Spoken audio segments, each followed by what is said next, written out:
So what we normally do is go over the previous teaching prior, so which was Exodus chapter 15, and I'm going to pull that sheet up, and this is what we have before you. Exodus 15. Remember, Exodus 15 is a song of praise for Jehovah, who fought the battle for the children of Israel.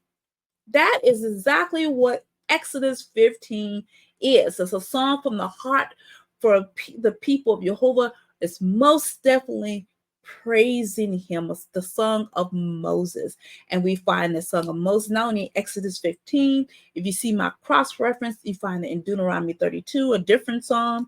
And you find another song of Moses on Revelation 15.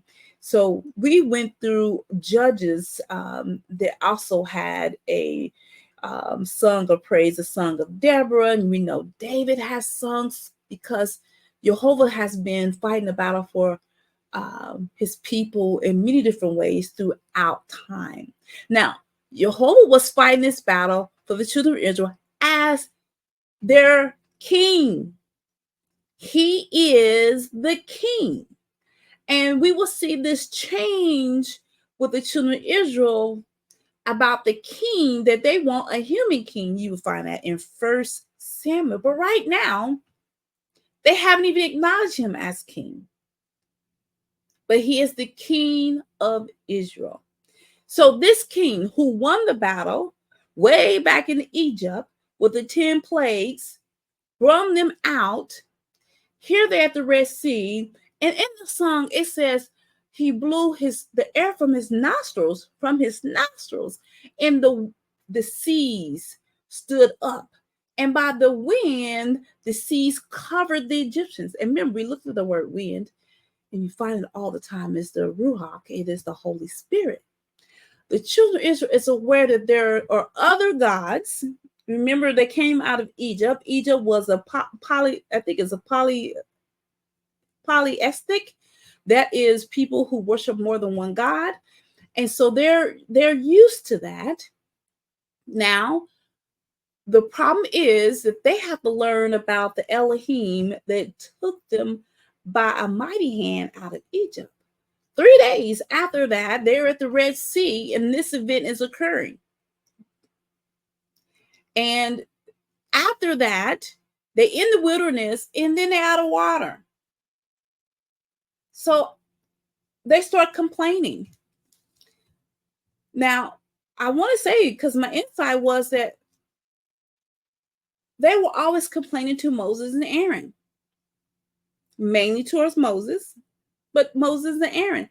So they was constantly putting Moses between them and Jehovah.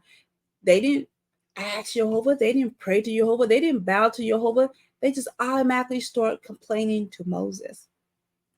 So Jehovah said that he will do some things, but you need to follow my statutes and my ordinance. You need to keep them. That's what he offered them. He also gave them water and, the palm trees. Still was taking care of them. Even before, this is in my application and insight, even before the Torah, which is given at Mount Sinai, Jehovah is always desiring obedience. He's been giving them instructions since Egypt. Remember the Passover, unleavened bread events. Those instructions begin to happen, which it will evolve once we get further into the Torah and those instructions in Leviticus 23 and other places. But he always desire obedience. So my word study is there. My question: do you think the people were hiding behind Moses? That's always been my question. They didn't have the mindset, or maybe I should say, they didn't have the heart. So they went straight to Moses because he's a man. They were hiding behind him instead of talking to Jehovah himself.